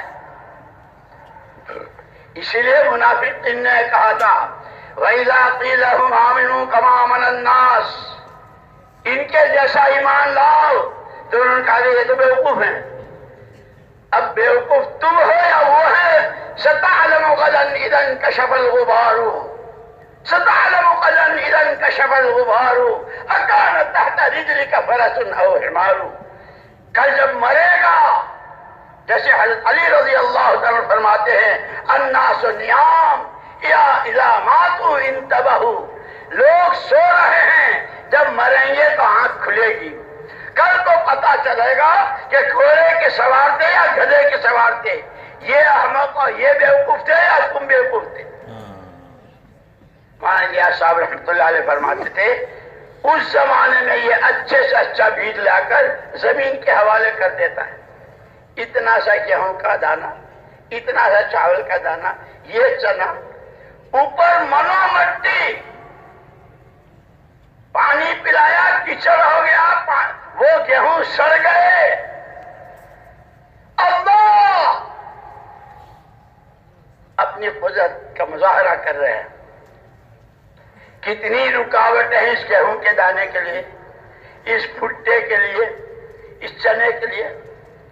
لیکن مثلهم فی الانجیل کزرع اخرج شطأه فآزره فاستغلظ فاستوى على سوقه يعجب الزراع ليغيظ بهم الكفار. نظر تو یہ آ رہا ہے کہ گیا نہیں، اس رکاوٹ کو اللہ اپنی قدرت سے دور کرتے ہیں. منو ٹنو مٹی کے نیچے سے کوپل کی شکل میں باہر لاتے ہیں. پھر اس کوپل کو پودے پر پتے، اس پر شاخیں، اس پر پھول، اس پر پھل، اور پھر کہ اس کھیت کی فصل، اس سے گھر والے بھی فائدہ اٹھاتے ہیں. اور بڑا باغ ہے تو اس کے پھل، اس کے میوے، اس کی سبزیاں دنیا میں ایکسپورٹ ہوتی ہیں. مولانا الیاس صاحب رحمۃ اللہ علیہ فرماتے تھے دعوت کے کام کو وجود کے لیے اپنے ہاں دعوت اپنے اصلی شکل کے ساتھ، صحیح اصولوں کے ساتھ، صحیح نہج نبوت کے ساتھ، نبی والے غم کے ساتھ، نبی والے آنسوؤں کے ساتھ، نبی والی دعاؤں کے ساتھ، نبی والی تواضع اور عزت و انکسار کے ساتھ اپنے پاس جو کچھ ہے وہ ایسا لگاؤ جیسے کاشتکار لگاتا ہے. خدا تمہاری محنتوں پر تمہارے ایک ایک مسجد سے، ایک ایک ساتھی سے، جیسے ایک باغ کے ایک پھل کا ایک درخت، اس کے پھل دنیا میں کہاں جا رہے ہیں، ایک ایک ساتھی سے ملکوں اور قوموں کی ہدایت کے اللہ فیصلے کریں گے.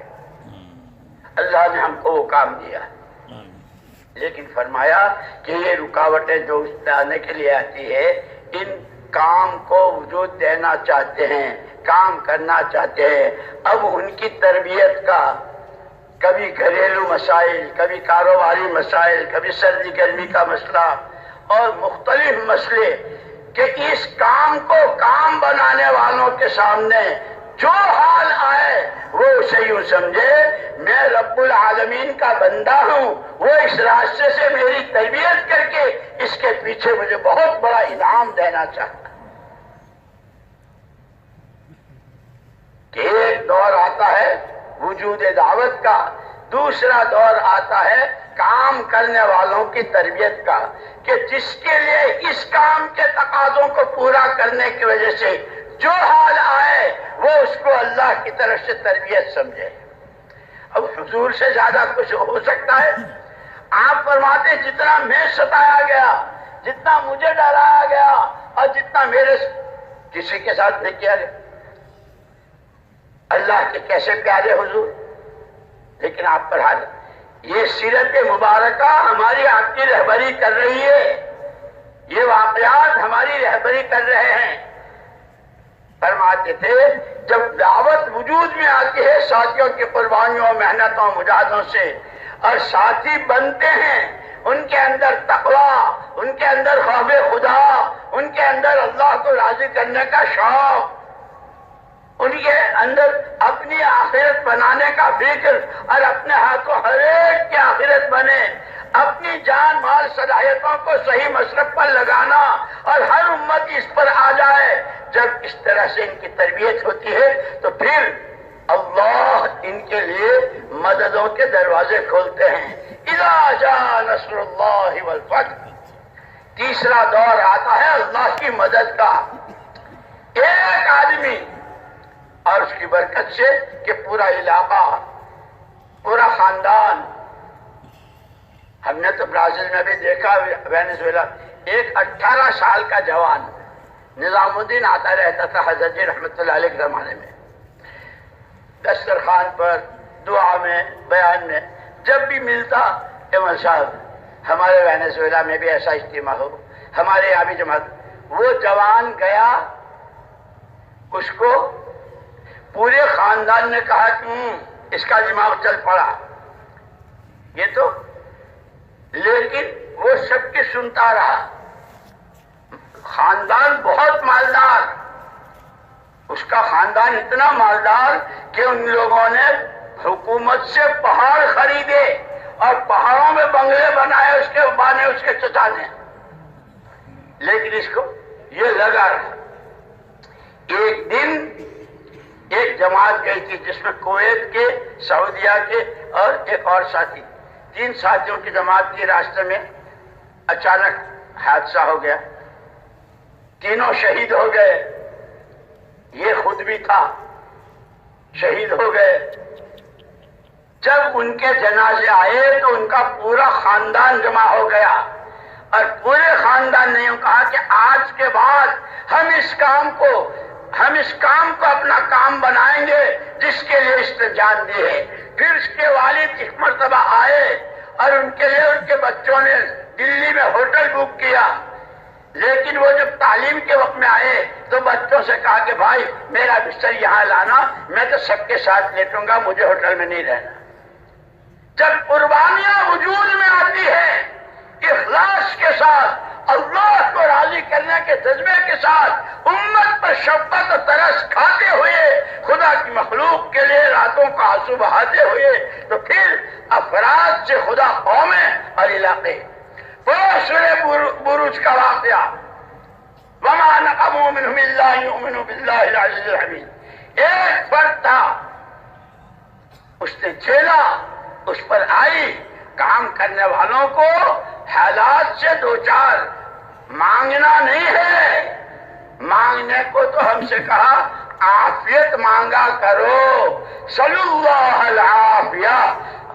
اور ہمارے مولانا اظہار صاحب رحمۃ اللہ علیہ فرماتے تھے عافیت کیا ہے کہ دنیا کی عافیت گناہوں سے حفاظت اور آخرت کی عافیت جہنم سے حفاظت۔ اللہ سے عافیت مانگا کر، لیکن کام کرتے کرتے اگر کوئی حال آتا ہے اسے اللہ کی طرف سے سمجھ کر خوشی خوشی اسے اپنی تربیت کا سامان کہ اس کے پیچھے اللہ کی مدد چھپی ہوئی ہے۔ افراد سے اللہ نے کیسے کام لے ہیں؟ وہ شہزادہ تھا، اس کے نتیجے میں کتنوں کو ایمان ملا۔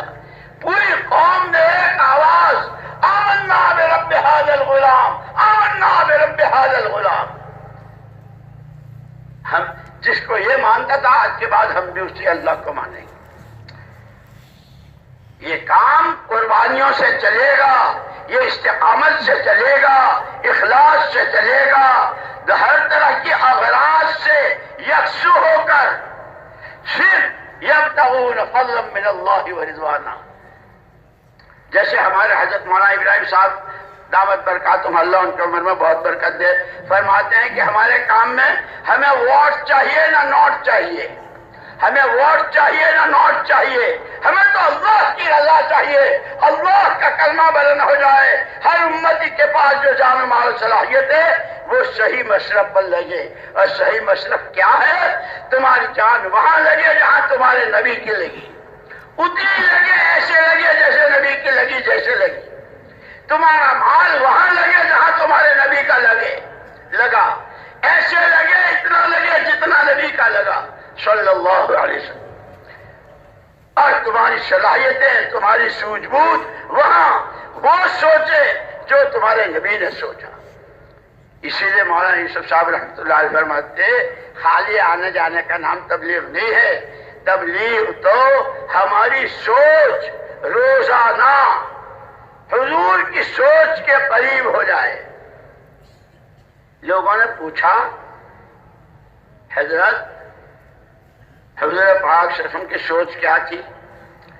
کہ آپ تو سراپا رحمت اللہ علیہ تھے، ہر فرد بشر اس کے پاس جو کچھ ہے وہ غلط استعمال سے بچ کر ہر ایک جنت کا راہی ہو جائے، ہر ایک جہنم سے بچ جائے، اس کی صلاحیت صحیح استعمال۔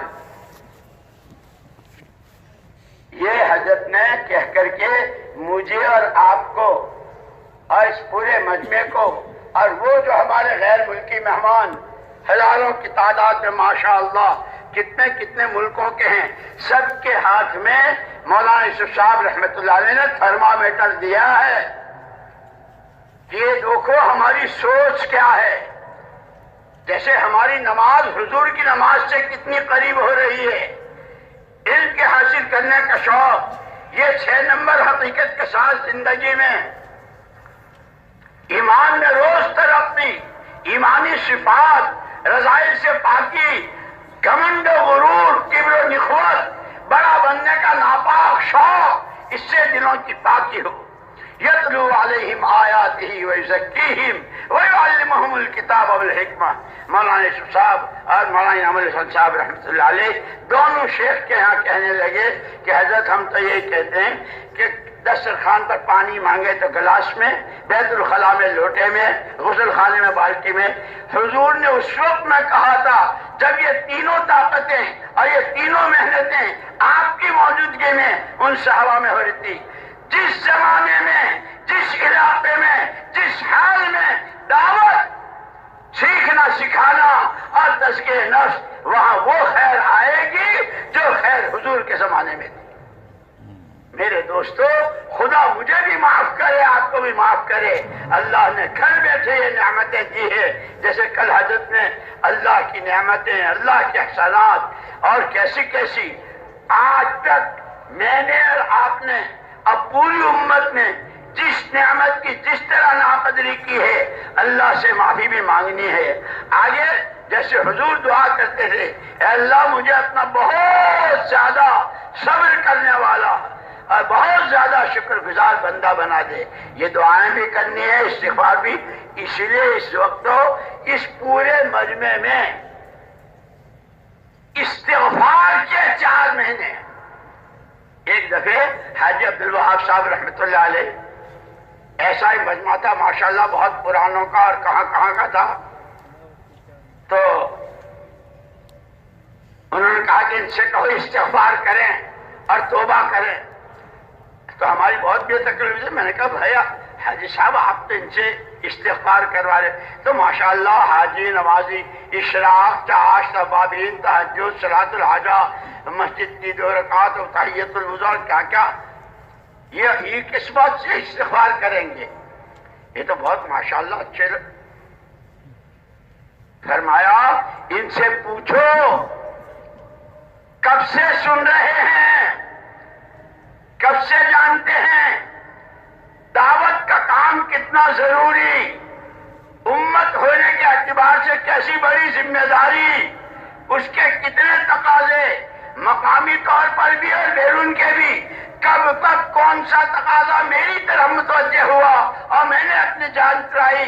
ہر ایک اپنے گریبان میں منہ ڈال کر استغفار کرے اور یہ طے کر لے کہ مجھے اس کام کو اپنا کام بنانا ہے سے لینا ہے اور پوری امت کو سامنے رکھ کر، پورے عالم کو سامنے رکھ کر اللہ کی توحید خالص کا، محمد الرسول اللہ صلی اللہ علیہ وسلم کی رسالت و نبوت حقہ کا پیغام ہماری ذاتوں میں حقیقت کے اعتبار سے تمام جن و انس اور کائنات کے ذرے ذرے تک ہمارے حضرت رحمۃ اللہ علیہ فرماتے تھے 6 نمبروں کو لے کر، 6 نمبر کی دعوت کو لے کر گلی گلی، کوچا کوچا، شہر شہر، اقلیم ملک ملک، اقلیم اقلیم اپنی جان اپنے مال کے ساتھ اس کی آواز لگانی ہے۔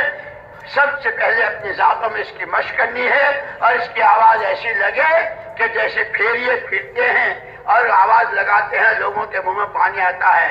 6 نمبروں کی مشق کرتے ہوئے، لایانی بیکار سے بچتے ہوئے، جان و مال کو اللہ کی نعمت و امانت سمجھتے ہوئے محمد الرسول اللہ صلی اللہ علیہ وسلم کے نمونے پر جیسے صحابہ کرام پورے طور پر آپ کے نمونے پر آئے تھے، کیونکہ اس ترتیب سے اسی لیے مسئلہ صرف 4 مہینے اور 7 مہینے اور سال کا نہیں، پورا مجمع یہ طے کرے۔ مولانا یوسف صاحب رحمۃ اللہ علیہ فرماتے تھے، آہیں بھرتے تھے، ہائے ہائے امت کا تعارف ہی بدل گیا۔ بھائی کیا کرتے ہو؟ جوتا والا ہوں۔ کیا کرتے ہو؟ چشمے والا ہوں۔